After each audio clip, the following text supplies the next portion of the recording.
Wide shot of a beautiful autumn forest. Imagine this.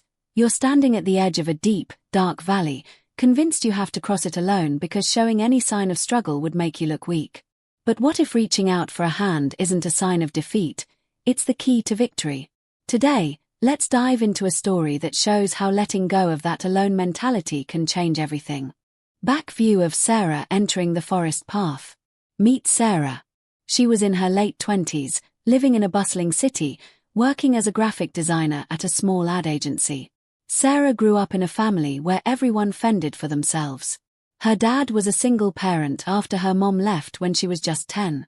He worked 2 jobs, never complained, and always said, "Life's tough, kid.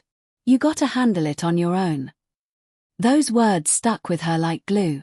Sarah became the queen of independence. She fixed her own car, cooked every meal from scratch, and even learned plumbing from online videos just to avoid calling a professional. Asking for help. That felt like admitting failure. It made her stomach twist with fear, like she'd be burdening someone, or worse, they'd think she couldn't cut it. Close-up of Sarah's face with worried and determined expression. At work, Sarah was the go-to person for tough projects. Her boss loved her reliability. One day, he called her into his office. "Sarah, we've got a big client pitch coming up. It's for a national brand, could put our agency on the map. I want you to lead the design team on this." Her heart raced with excitement. This was her chance to prove she could do it all. "No problem," she said with a confident smile. But inside, that old voice whispered, "Do it alone. Don't let anyone see you sweat." Sarah walking alone on the forest path. Thoughtful pose. The project was massive. They needed a full campaign, logos, ads, social media graphics, the works. Deadlines loomed like storm clouds. Sarah dove in head first. She sketched ideas late into the night, her apartment lit only by her computer screen. Coffee cups piled up around her desk. When her colleagues offered to brainstorm, she'd wave them off. "I've got this, thanks. Just focusing on my part." Truth was, she was terrified. What if they saw her rough drafts and judged her? What if they thought she was in over her head? So, she pushed harder, alone. Antique pocket watch lying on fallen autumn leaves. Days turned into weeks. The struggle started small. A color scheme that just wouldn't click. Software glitches that ate up hours. Then, the client changed their mind midway, wanted a total redesign. Sarah's eyes burned from staring at the screen. Sleep. What was that? She'd wake up at 3 a.m., heart pounding, jotting down ideas. Her friends noticed. "Hey, Sarah, you look exhausted. Want to talk about it?" She'd force a laugh. "Nah, I'm good.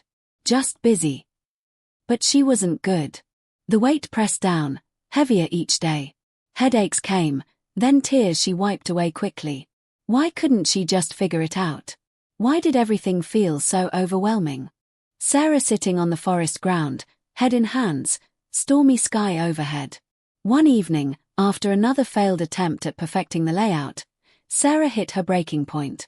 She sat on her kitchen floor, surrounded by crumpled papers, sobbing quietly. The project was due in 3 days, and it was a mess.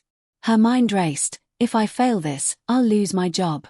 Everyone will know I'm not as strong as I pretend."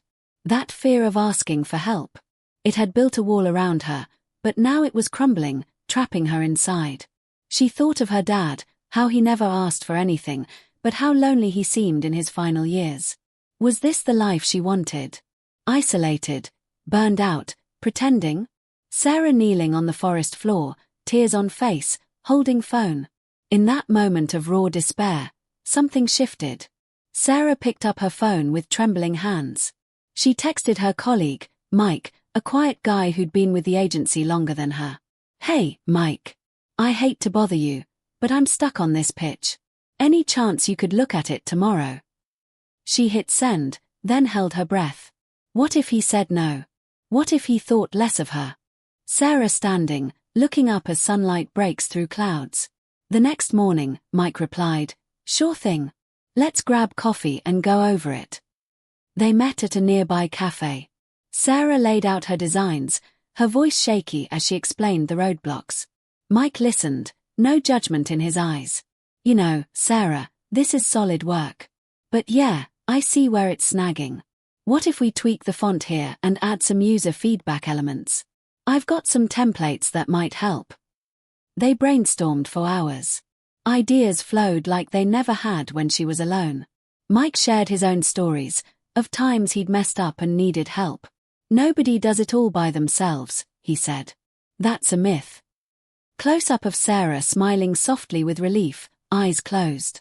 Inspired, Sarah reached out to another teammate, Lisa, for input on the colors. Lisa jumped in eagerly. Oh, I've been dying to collaborate on this. Together, they polished the project. What had felt impossible solo became exciting as a team. The fear that had gripped Sarah started to loosen.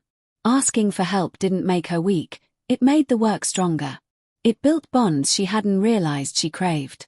Sarah standing at the forest edge facing a glowing sunrise. The day of the pitch arrived. Sarah stood in the conference room, her team beside her. The client loved it. This is innovative, cohesive, exactly what we need.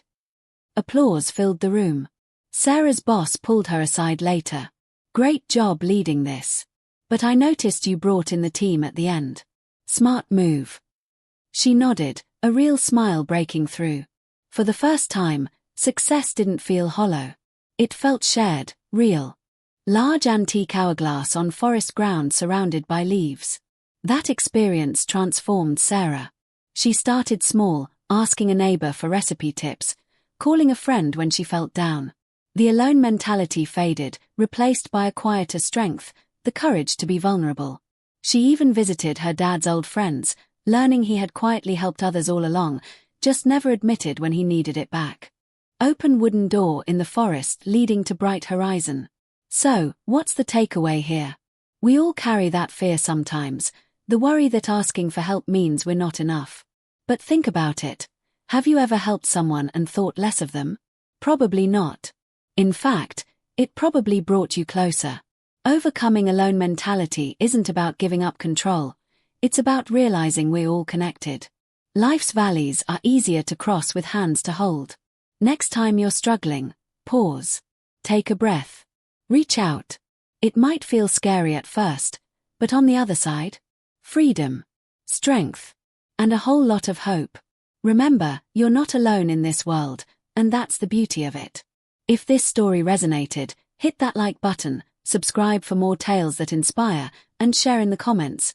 When was a time asking for help changed things for you? Until next time, keep connecting.